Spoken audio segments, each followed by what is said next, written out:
Indonesia adalah negara kepulauan terbesar yang ada di dunia. Badan Informasi Geospasial menyebutkan Indonesia memiliki 17.500 pulau yang membentang dari Sabang sampai Merauke. Dan juga wilayah Indonesia sangat unik dibandingkan dengan negara lainnya, yaitu wilayah perairannya lebih luas dibandingkan dengan wilayah daratannya. Perairan Indonesia memiliki luas 6,4 juta kilometer persegi, sedangkan luas daratannya hanya 1,9 juta kilometer persegi. Dengan luasnya wilayah perairan, maka Indonesia memiliki kekayaan laut yang sangat melimpah.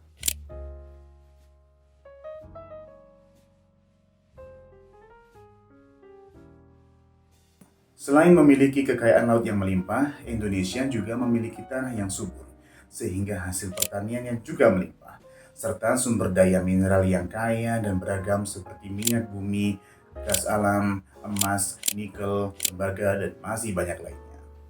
Dan Indonesia juga memiliki banyak destinasi wisata yang menarik dengan pemandangan alam yang menakjubkan, baik itu gunung-gunungnya maupun pantai dan lautnya.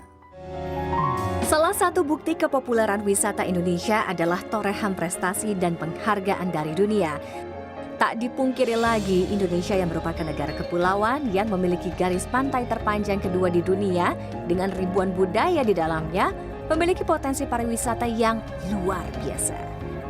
Pada 2016, Indonesia berhasil menerima 9 penghargaan TripAdvisor Traveler's Choice Award dalam lingkup global dan Asia. Penghargaan yang diterima ini berasal dari 4 kategori, yaitu destinasi, pulau, ikon kota, dan pantai. Semua keindahan dan kelebihan yang dimiliki oleh Indonesia ini terjadi dan disebabkan oleh beberapa faktor. Di antaranya adalah wilayah Indonesia berada di daerah tropis yang memiliki curah hujan yang tinggi dengan rata-rata curah hujan tahunan sebesar 2000 mm.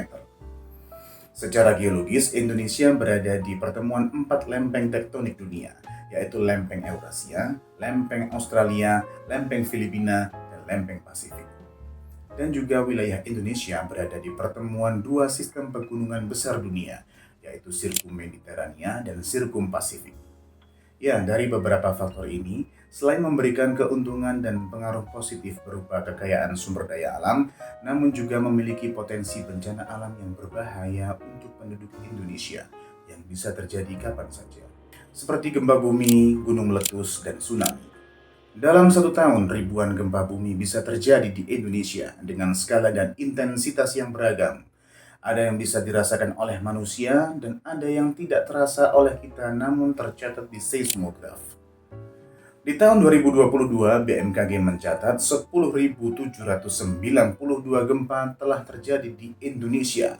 Ya, 10.792. Di antaranya ada 22 gempa bumi yang bersifat merusak, yang mengakibatkan banyak bangunan hancur dan menelan ratusan korban jiwa. Selain gempa bumi, wilayah Indonesia juga rawan akan bencana alam gunung meletus. Kementerian ESDM menyebutkan Indonesia memiliki 127 gunung api aktif yang dibagi menjadi 3 tipe, yaitu tipe A, tipe B, dan tipe C. Ada 76 gunung api tipe A, yaitu gunung api dengan catatan sejarah letusan sejak tahun 1600.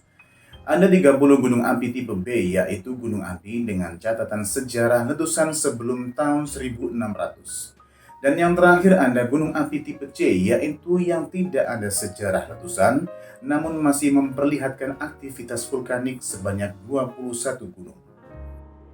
Tentunya kita tidak asing dengan beberapa gunung yang seringkali erupsi, seperti Gunung Merapi, Semeru, Sinabung, Kerinci, Gunung Agung, Bromo, dan lain sebagainya, di mana letusannya banyak memberikan dampak negatif bagi penduduk sekitar. Bahkan di masa lalu, di abad 19, seluruh dunia merasakan dampak yang dahsyat akibat letusan Gunung Tambora dan Gunung Krakatau. Tepatnya Gunung Tambora meletus di tahun 1815 dan Gunung Krakatau meletus di tahun 1883. Di mana akibat letusan kedua gunung itu, suhu bumi turun dan merubah iklim secara drastis. Bahkan di tahun 1816 tidak ada musim panas di seluruh bumi akibat erupsi Gunung Tambora. Selain gempa bumi dan gunung meletus, wilayah Indonesia juga rawan akan bencana alam tsunami. Ya, tsunami adalah gelombang besar air laut yang menghantam daratan yang disebabkan oleh gempa bumi yang terjadi di dasar laut, di mana kecepatannya saat menerpa daratan bisa mencapai 900 km per jam, di mana itu hampir sama dengan kecepatan pesawat jet. Beberapa daerah di Indonesia pernah dilanda bencana alam tsunami, seperti Pangandaran, Kepulauan Mentawai, Palu, Banyuwangi, dan tentunya yang paling menyita perhatian dunia adalah tsunami Aceh di tahun 2004, yang merenggut lebih dari 200.000 korban jiwa, di mana seluruh dunia berduka pada saat itu. Ya, inilah kondisi alam di Indonesia. Meskipun memiliki kerawanan bencana alam yang mematikan, namun juga memberikan banyak hal positif dengan kekayaan sumber daya alamnya. Video ini dibuat bukan untuk menakut-nakuti, namun untuk memberikan edukasi kepada teman-teman semuanya bahwa kita warga negara Indonesia hidup di kawasan yang memiliki tingkat kerawanan bencana alam yang tinggi, sehingga mudah-mudahan bisa menjadi pengingat untuk kita semua tentang pentingnya pembangunan yang terencana dan berkelanjutan, serta pentingnya edukasi tentang mitigasi bencana untuk meminimalisir dampak negatif akibat bencana alam, serta agar kita selalu waspada, tidak sombong, dan menjadi lebih dekat kepada Allah Subhanahu wa Ta'ala. Ya, di video berikutnya kita akan mengupas khusus seputar gempa bumi yang ada di Indonesia, apa saja macamnya dan bagaimana terjadinya. Nantikan di video selanjutnya dan jangan lupa subscribe dan nyalakan tombol notifikasi. Jika ada teman-teman yang ingin koreksi atau menambahkan, atau ada hal-hal yang ingin ditanyakan, silahkan komen di bawah. Sampai jumpa, ciao.